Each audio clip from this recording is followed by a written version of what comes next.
Dear friends, today's topic is conserving your semen for long life. Let's hear Swami Prabhupada what he says about this topic.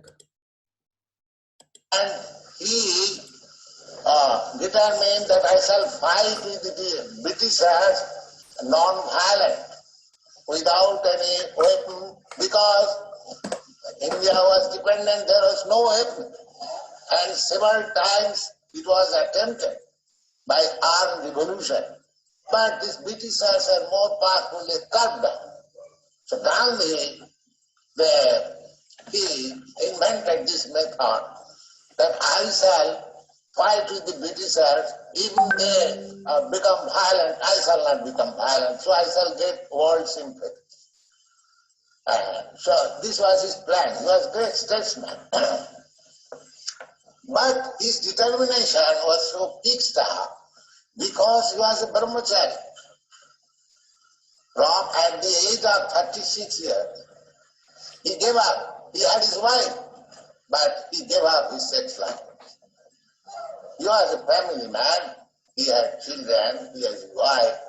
But from the age of 36, young man, 36-year-old, he gave up sex life with his wife. That made him so determined that I shall drive away these Britishers from the land of India and did it. And he actually did it. So controlling the sex life, to be framed from sex life is so powerful. Even if you don't do anything, if you simply restrain your sex life, you become a very powerful man. People do not know the secret. So anything you do, if you want to do it with determination, you have to stop sex life. That is the secret. So any process, take Vedic process. Either you take yoga process or bhakti process or jnana process, in no process sex indulgence is allowed. No. Sex indulgence is only allowed family life just to beget very nice children. That's all. Sex life is not for sense enjoyment. Although there is enjoyment by nature, unless there is enjoyment, why one should take responsibility of family life? That is the secret of nature's gift. But we should not take advantage of it. These are the secrets of life. These are the secrets of life.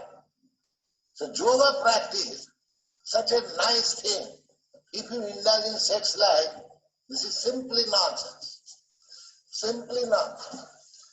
And if anyone says that you go on with your sex life as much as you like, at the same time you become a yogi, simply pay my fees, I give you some miracle mantra.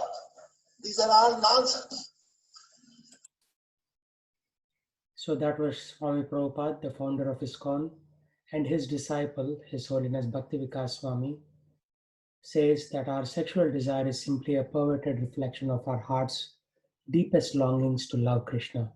If we knew this, we would all be happy. But in the darkness of the modern age, it's very difficult to convince anyone that there is anything wrong with sex at all. The members of the Krishna consciousness movement have a great responsibility to somehow or the other give this real knowledge to the people of the world. As Srila Prabhupada said, the Krishna consciousness movement will go down in history as having saved mankind in its darkest hour. By the practice of brahmacharya, longevity, luster, strength, vigor, knowledge, beauty, fame, piety, and devotion to truth will increase. Actual civilization teaches its members to sublimate, which means to kind of control and slow down their sexual desires for higher spiritual purposes. Modern civilization exploits people's sexual cravings, making a business out of it, and sends people to hell by the millions. A householder who has rightly understood the magnitude of sufferings of samsara tries to get rid of the samsaric life, whereas a bachelor full of passion imagines that he is very miserable on account of absence of a wife and children and tries to get married. So you see this dichotomy. A householder who's married is thinking, when should I get out of this? It's a big headache.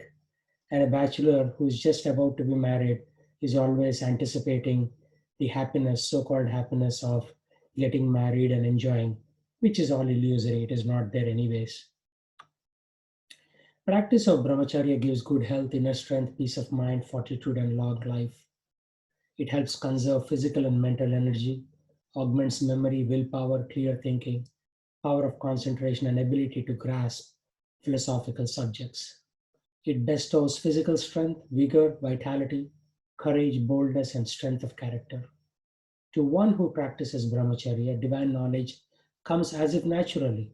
And I've seen this with many of the Hare Krishna brahmacharis, monks. They have such deep knowledge, such radiance on their faces. So this is goes without saying. This is very natural.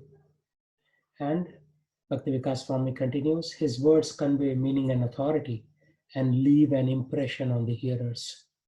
Conversely, those who do not practice brahmacharya must always remain in illusion. Srila Prabhupada said brahmacharya is very, very essential.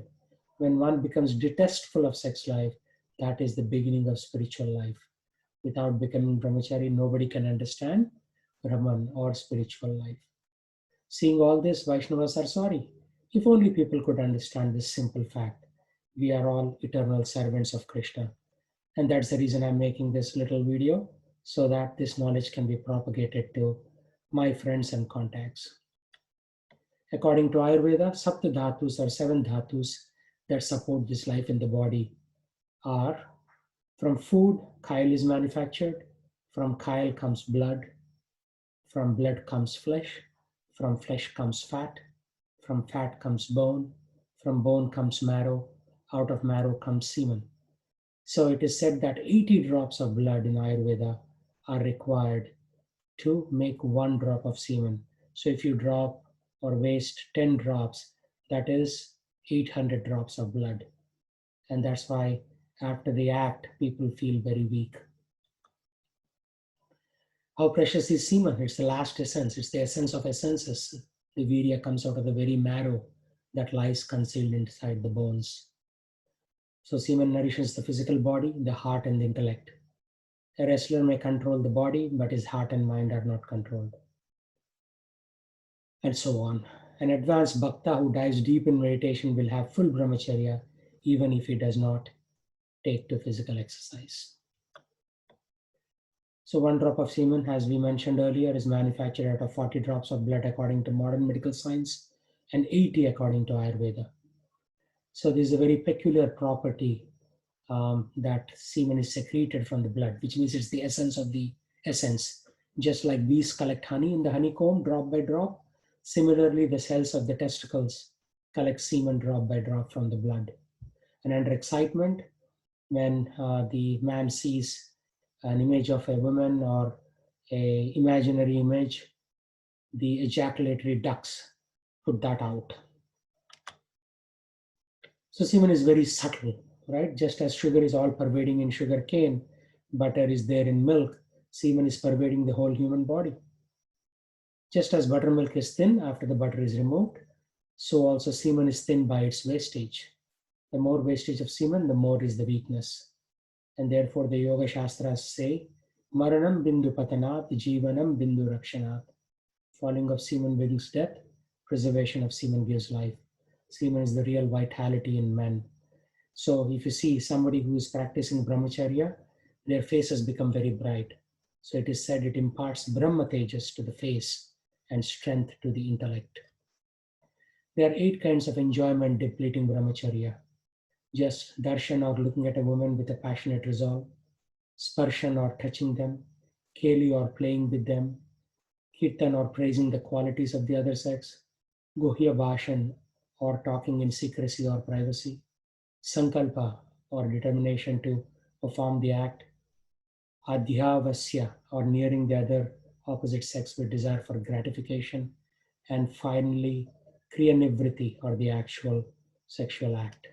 So one needs to refrain from this as much as possible. The Western science also supports it. In a pure and orderly life, this matter is reabsorbed, which is the semen. It goes back into circulation, ready to form the finest brain, nerve, and muscular tissues. If wasted, it leaves a person effeminate, means more and lacking in manly qualities, weak and physically debilitated, means further weakened, and prone to sexual irritation and disordered function, a wretched nervous system, epilepsy, and various other diseases and death. It's also said that whenever the seminal secretions are conserved and thereby reabsorbed into the system, it goes towards enriching the blood and strengthening the brain. So, strength of body, vigor, and mind, and keenness of intellect are developed by this process. All waste of spermatic secretions, whether voluntary or involuntary, is a direct waste of the life force, prana. It's almost universally conceded that the choicest element of blood enters into composition of the spermatic secretion, which means the best part of the blood goes there. So we need to control semen loss and prolong our spiritual life by chanting Hare Krishna, Krishna Krishna, Hare Hare, Hare Ram, Ram Ram, Hare Hare. Thank you very much. Hope you have found something useful in this, and please follow up on this and make your life successful. Hare Krishna.